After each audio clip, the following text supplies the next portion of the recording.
आदि शंकराचार्य ने कहा, जगत मिथ्या है, यह संसार एक माया है। और आज ज्यादातर लोग इस एक वाक्य का इस्तेमाल ज्ञान के लिए नहीं, भागने के लिए कर रहे हैं। तुमने ऐसे बहुत से लोगों को देखा होगा जो घंटों आंखें बंद करके ध्यान करते हैं, हमेशा पॉजिटिविटी, हीलिंग और शांति की बातें करते हैं। बाहर से देखने पर वो बहुत शांत, आध्यात्मिक और गहरे लगते हैं, लेकिन अगर तुम उनकी असल जिंदगी को जरा करीब से देखो तो सच्चाई एकदम डरावनी होती है।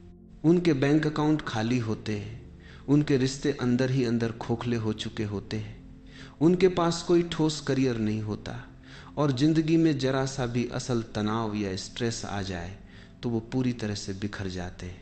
यहाँ एक बहुत बड़ा सवाल उठता है, अगर अध्यात्म इंसान को परम सत्य और मानसिक स्पष्टता देता है तो फिर ऐसा क्यों है कि यही तथाकथित जागृत लोग असल जिंदगी में इतनी बुरी तरह फेल हो जाते हैं? क्यों दुनिया का सारा ज्ञान होने के बावजूद वो दुनियादारी में फेल होकर रह जाते हैं? इसका जवाब बहुत कड़वा है। सच तो यह है कि इनमें से ज्यादातर लोग किसी आध्यात्मिक जागरण से नहीं गुजर रहे, वो बस अपनी जिंदगी की जिम्मेदारियों और असफलताओं से भाग रहे हैं। वो जिसे अपनी शांति समझते हैं वो असल में कोई शांति नहीं है, वो बस उनका डर और घबराहट है जिसे उन्होंने आध्यात्मिकता के सुंदर कपड़ों में छिपा लिया है। असल में ये आध्यात्मिकता नहीं, ये स्पिरिचुअल ईगो का सबसे खतरनाक रूप है, जहां इंसान अपने डर को ज्ञान का नाम दे देता है। इसे हम अर्जुन सिंड्रोम कह सकते हैं। जब जिंदगी तुम्हारे सामने एक चुनौती बनकर खड़ी होती है, जब तुम्हें अपने करियर के लिए, अपने वजूद के लिए या अपने परिवार के लिए एक असल जिंदगी की लड़ाई लड़नी होती है, तो तुम्हारा सबसे पहला रिएक्शन क्या होता है? तुम अपने हथियार डाल देते हो। तुम उस चुनौती का सामना करने और पसीना बहाने के बजाय सब माया है, मोह छोड़ दो और शांति ही सब कुछ है, जैसे भारी दार्शनिक शब्दों के पीछे छिप जाते हो। तुम जिंदगी से हार मान लेने को और अपने आलस को वैराग्य का नाम दे देते हो, लेकिन हकीकत यही है कि तुम मुक्त नहीं हुए हो, तुम बस मैदान छोड़कर भाग रहे हो। लोग सबसे ज्यादा जिस शब्द का दुरुपयोग करते हैं वह है माया। तुमने अक्सर लोगों को यह कहते हुए सुना होगा कि सब माया है, या शंकराचार्य जी का वाक्य दोहराते हुए कि संसार एक मिथ्या है, एक भ्रम है। लेकिन यहां सबसे बड़ा धोखा यह है, लोग इस वाक्य को आधा समझते हैं और पूरा जीवन उसी अधूरी समझ पर बना लेते हैं। लोग अपनी सुविधा के हिसाब से इसके पीछे के असली ढांचे को पूरी तरह भूल जाते हैं। वेदांत में दो तरह की सच्चाइयों की बात की गई है, पारमार्थिक यानी परम सत्य और व्यावहारिक यानी दुनियावी सत्य। अगर तुम्हें जोरों की प्यास लगी है तो परम सत्य के स्तर पर कोई काल्पनिक पानी तुम्हारी प्यास नहीं बुझा सकता। व्यावहारिक दुनिया में तुम्हारी प्यास असली है और उसे बुझाने के लिए तुम्हें असली पानी ही पीना पड़ेगा। इसी तरह इस व्यावहारिक दुनिया में तुम्हारे घर का किराया असली है, तुम्हारी भूख असली है, तुम्हारे बिल असली हैं और तुम्हारी सांसारिक जिम्मेदारियां असली हैं। तुम परम सत्य का भारी भरकम बहाना बनाकर अपनी व्यावहारिक जिम्मेदारियों से आंखें नहीं चुरा सकते। यहीं पर शुरू होता है असली मनोवैज्ञानिक धोखा।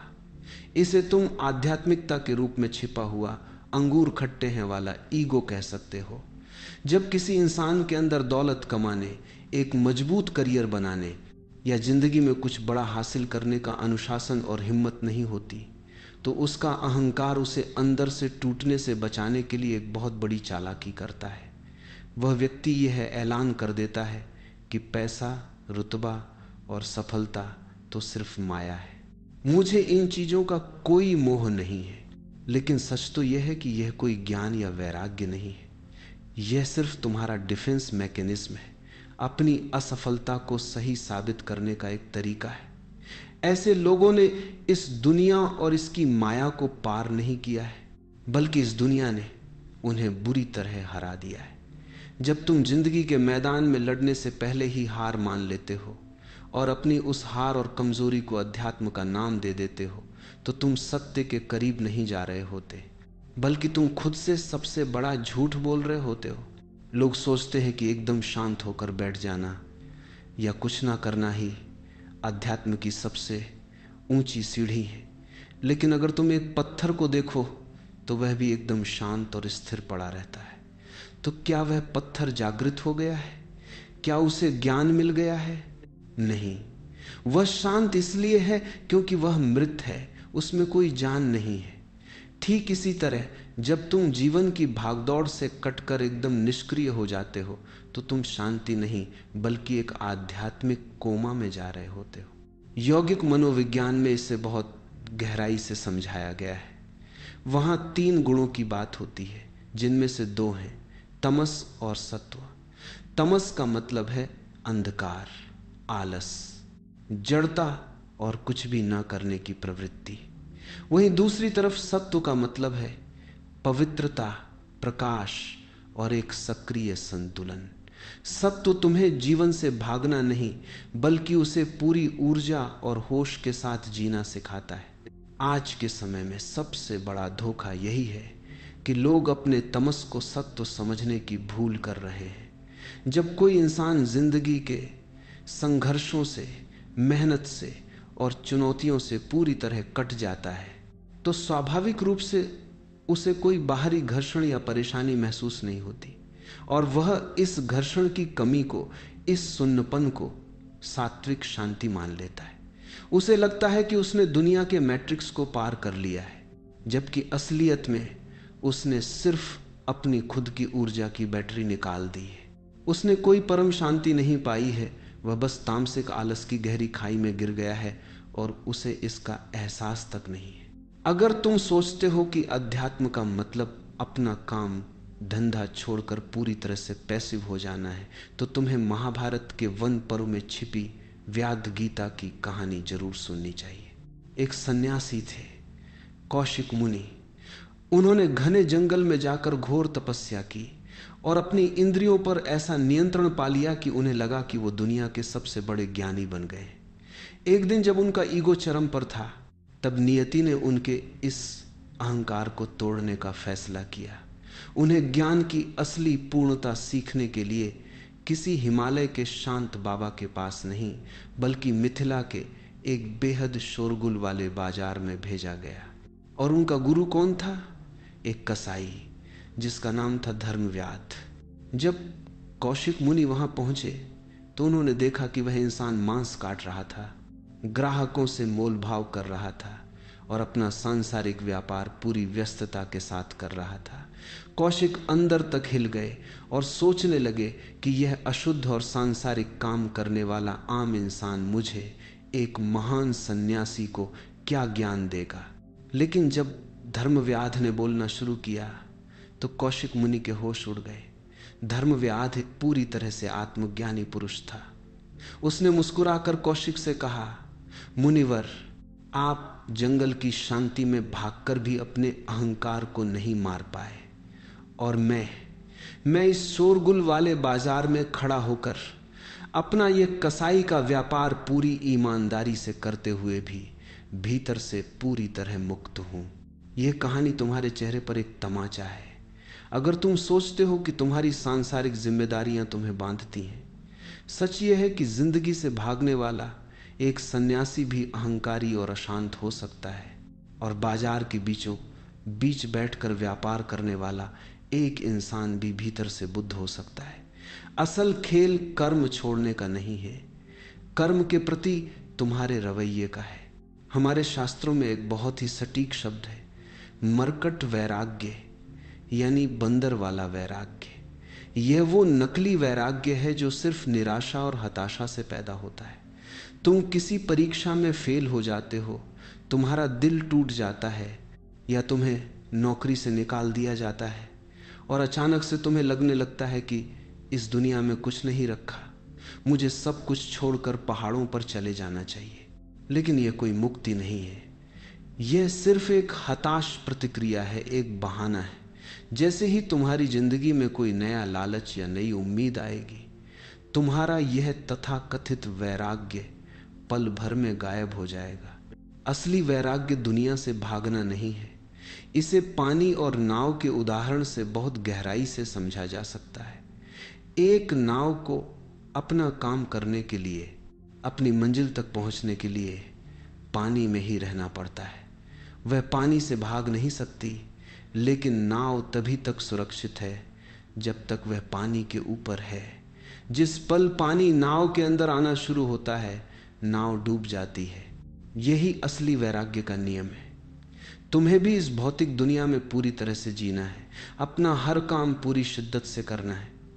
लेकिन जिस पल यह दुनिया, इसका लालच, इसका डर और इसकी वासना तुम्हारे दिमाग के अंदर घुस जाती है, तुम डूब जाते हो। सुखदेव जन्म से ही एक महान सन्यासी थे। उन्होंने दुनिया की हर सुख सुविधा का त्याग कर दिया था और उनके पास अपनी एक मामूली सी लंगोट के अलावा कुछ नहीं था। जब महर्षि व्यास ने उन्हें परम ज्ञान हासिल करने के लिए राजा जनक के पास भेजा, तो सुखदेव का ईगो बहुत आहत हुआ। उन्होंने सोचा, जो राजा एक सोने के महल में रहता है, कीमती रेशमी कपड़े पहनता है और एक इतने बड़े साम्राज्य को चलाता है, वह भला मुझे वैराग्य क्या सिखाएगा। राजा जनक ने सुखदेव के मन में चल रहे इस सूक्ष्म अहंकार को तुरंत भांप लिया। एक दिन जब सुखदेव महल में बैठे थे, राजा जनक ने अपनी माया से ऐसा दृश्य पैदा किया कि पूरे मिथिला शहर में एक भयानक आग लग गई है। देखते ही देखते वह आग महल की तरफ बढ़ने लगी। सुखदेव, जो खुद को एक बहुत बड़ा और डिटैच्ड सन्यासी मानते थे, बुरी तरह घबरा गए। वो सब कुछ छोड़कर तुरंत दौड़ पड़े अपनी उस इकलौती सूख रही लंगोट को आग से बचाने के लिए। जब वो हाँफते हुए अपनी लंगोट बचाकर वापस आए, तो उन्होंने देखा कि राजा जनक बिल्कुल शांत और स्थिर बैठे, जबकि उनका पूरा राजमहल जल रहा था।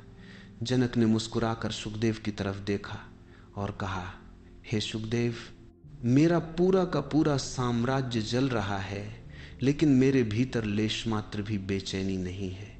और तुम जो कहते हो कि तुमने पूरी दुनिया छोड़ दी है, तुम्हारी सारी शांति तुम्हारी उस एक मामूली सी लंगोट के जलने के डर से भंग हो गई। यही है वह कड़वा सच। असली वैराग्य सब कुछ छोड़कर पहाड़ पर भाग जाना नहीं है। असली वैराग्य यह है कि तुम्हारे पास दुनिया की हर सुख सुविधा, दौलत और ताकत मौजूद हो, लेकिन अगर कल को वह सब कुछ छिन भी जाए तो तुम्हारे अंदर कोई डर या बेचैनी पैदा ना हो, तुम्हारी पकड़ किसी भी चीज पर ना हो। अगर तुम्हें असली वैराग्य देखना है तो आधुनिक युग के इन भागने वाले योगियों की तुलना राजा जनक से करो। राजा जनक एक पूरी तरह से जागृत और आत्मज्ञानी पुरुष थे, लेकिन क्या वो अपनी जिम्मेदारियां छोड़कर किसी गुफा में छिप गए? बिल्कुल नहीं। उन्होंने एक विशाल और बेहद अमीर साम्राज्य पर राज किया। वो सोने के सिंहासन पर बैठते थे, दुनिया भर के फैसले लेते थे, लेकिन अंदर से उनका मन आकाश की तरह खाली और शांत था। असली वैराग्य सब कुछ छोड़कर भाग जाना नहीं। असली वैराग्य यह है कि तुम्हारे पास दुनिया की हर सुख सुविधा, हर ताकत मौजूद हो, लेकिन अंदर से तुम पर उस किसी भी चीज का कोई असर ना हो। अंत में इस पूरी बात का निचोड़ समझने के लिए हमें वापस भगवद गीता के उसी दृश्य पर जाना होगा। गीता के पहले अध्याय में अर्जुन अपने हथियार डाल देता है और भगवान कृष्ण के सामने अहिंसा, दया और शांति की बहुत ही खूबसूरत दार्शनिक बातें करता है। अगर सब मिथ्या होता तो कृष्ण अर्जुन को युद्ध करने के लिए क्यों कहते? आज के समय का कोई भी आम इंसान अर्जुन की बातें सुनकर उसे एक महान और आध्यात्मिक व्यक्ति मान लेगा, लेकिन कृष्ण उसकी इस शांति की बिल्कुल तारीफ नहीं करते। कृष्ण तुरंत उसके इस बर्ताव को एक बीमारी की तरह डायग्नोस करते हैं और इसे क्लैब्यम यानी हृदय की दुर्बलता और कायरता कहते हैं। यह एक बहुत बड़ा सच है जिसे हम अक्सर नज़रअंदाज कर देते हैं। इतिहास का सबसे बड़ा और सबसे गहरा आध्यात्मिक ज्ञान किसी शांत और सुरक्षित आश्रम में नहीं दिया गया था। वह ज्ञान दो विशाल सेनाओं के ठीक बीचों बीच एक भयंकर लड़ाई शुरू होने से ऐन पहले दिया गया था। यह हमें चीख चीख कर बताता है कि तुम्हारी आध्यात्मिकता का असली इम्तिहान कमरे में आंखें बंद करके बैठने में नहीं है, तुम्हारा असली टेस्ट तब होता है जब तुम ट्रैफिक जाम में फंसे हो, जब तुम किसी मुश्किल चुनौती का सामना कर रहे हो, या जब तुम अपनी रोजमर्रा की जिंदगी की लड़ाई लड़ रहे हो। इसलिए समस्या शंकराचार्य के सूत्र में नहीं है, समस्या हमारी समझ में है। इस माया से, इस भ्रम से और अपनी असल जिंदगी से भागने की कोशिश करना बंद करो।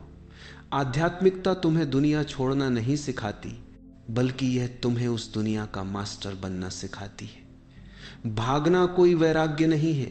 जीवन के कुरुक्षेत्र के बीचों बीच खड़े होकर अपना कर्म पूरी ताकत से करना और फिर भी भीतर से शांत रहना ही असली योग है।